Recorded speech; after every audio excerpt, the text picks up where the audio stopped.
Dan kisah Sayyidina Abu Basir radhiyallahu anhu dan Sayyidina Abu Jandal radhiyallahu anhu. Pada tahun 6 Hijrah, Nabi Muhammad SAW telah pergi ke Makkah dengan niat untuk mengerjakan umrah. Orang kafir Makkah mendapat tahu berita tersebut dan menganggap perkara itu merupakan satu penghinaan terhadap mereka. Oleh sebab itu, mereka telah cuba menghalang dan menyekat baginda SAW di Hudaybiyah. Para sahabat radhiyallahu anhu yang sanggup mengorbankan nyawa ada bersama-sama baginda SAW. Mereka menganggap pengorbanan nyawa untuk baginda SAW ialah satu kebanggaan. Mereka telah bersedia untuk berperang, tetapi demi kebaikan orang Makkah, baginda SAW tidak ingin berperang, sebaliknya berusaha untuk membuat perjanjian damai. Walaupun para sahabat radhiyallahu anhu bersedia dan berani menentang, masih Rasulullah SAW begitu sekali mengambil hati orang-orang kafir hingga setiap syarat mereka telah diterima. Para sahabat radhiyallahu anhu telah berasa amat tertekan kerana mereka sangat-sangat tidak setuju dengan cara perjanjian damai tersebut. Namun mereka tidak mempunyai apa-apa pilihan lain apabila berhadapan dengan perintah Nabi Muhammad SAW. Mereka ialah orang yang sanggup mengorbankan nyawa, namun sifat taat mengatasi segala-galanya. Oleh sebab itu, orang yang berani seperti Sayyidina Umar radhiyallahu anhu pun terpaksa tunduk. Antara syarat yang telah ditetapkan dalam perjanjian tersebut ialah sekiranya ada orang kafir yang memeluk Islam dan berhijrah ke Madinah, maka orang Islam mesti menghantarnya kembali ke Makkah. Sekiranya ada daripada kalangan orang Islam yang murtad dan lari ke Makkah, mereka tidak akan dipulangkan.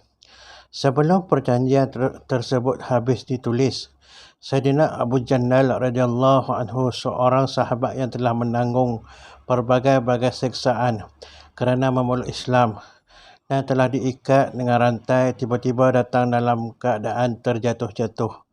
Beliau tiba di sisi tentera Islam dengan harapan bahawa melalui pembelaan orang Islam, beliau akan terlepas daripada musibah tersebut. Bapaknya Suhail yang pada masa itu belum memeluk Islam, sebaliknya telah memeluk Islam sewaktu pembukaan kota Mekah, yang menjadi wakil orang kafir dalam perjanjian tersebut, telah menempeleng anaknya dan berkeras ingin membawanya pulang. Baginda SAW berkata, "Sekarang perjanjian ini belum berkuat kuasa. Oleh itu, atas dasar apakah engkau mengenakan undang-undang?" Walau bagaimanapun dia tetap berkeras. Kemudian Rasulullah SAW bersabda, "Serahkanlah orang ini kepadaku semata-mata kerana permintaanku." Namun mereka tetap berdegil. Sayyidina Abu Jandal radhiyallahu anhu telah melaung memanggil orang Islam dan mengadu, "Aku datang sebagai seorang Islam dan begitu banyak telah aku tanggung musibah, dan sekarang adakah aku akan dikembalikan? Hanya Allah Subhanahu Wa Taala sahaja yang tahu apa-apa yang terpendam di dalam hati orang Islam pada masa itu." Namun kerana menghormati perintah Rasulullah SAW, beliau pun pulang. Rasulullah SAW telah menenangkan beliau dan mengarahkan beliau supaya bersabar. Baginda Rasulullah SAW telah bersabda, "Allah akan membuka jalan untukmu sedikit masa lagi." Setelah perjanjian selesai, seorang sahabat lagi, Sayyidina Abu Basir radhiyallahu anhu, telah memeluk Islam dan datang ke Madinah. Orang kafir menghantar 2 orang wakil untuk membawa beliau pulang. Mengikut perjanjian yang telah dibuat, Rasulullah SAW juga telah memulakan beliau.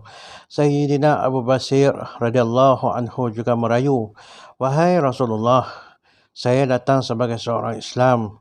Tuhan pula menghantar saya kembali ke dalam cengkaman orang kafir."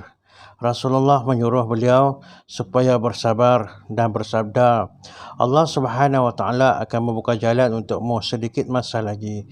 Sahabat ini pun pulang bersama dua orang kafir tersebut. Dalam perjalanan, beliau telah berkata kepada salah seorang daripada mereka, "Wah, nampaknya pedang engkau sungguh cantik."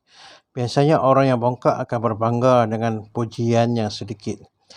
Si kafir itu pun mengeluarkan pedangnya dari sarung sambil berkata dengan bangganya, "Memang pun saya telah mencuba ke atas beberapa orang." Sambil berkata demikian, dia telah menyerahkan pedang itu kepada Sayyidina Abu Basir radhiyallahu anhu. Beliau terus mencuba pedang itu ke atas kafir tersebut.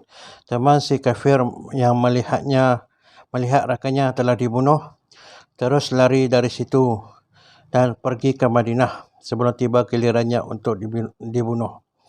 Dia pergi berjumpa Nabi SAW dan berkata, "Kawan saya telah mati dan akan tiba giliran saya pula." Selepas itu, Sayyidina Abu Basir radhiyallahu anhu pun tiba dan berkata, "Wahai Rasulullah, Tuhan telah menunaikan janji Tuhan dengan mengembalikan saya. Saya sendiri tidak ada apa janji yang mesti ditunaikan, sedangkan mereka menghalang saya dengan agama saya. Oleh sebab itu, saya telah melakukan perkara ini." Nabi SAW bersabda, "Ini ialah penyemarak perang.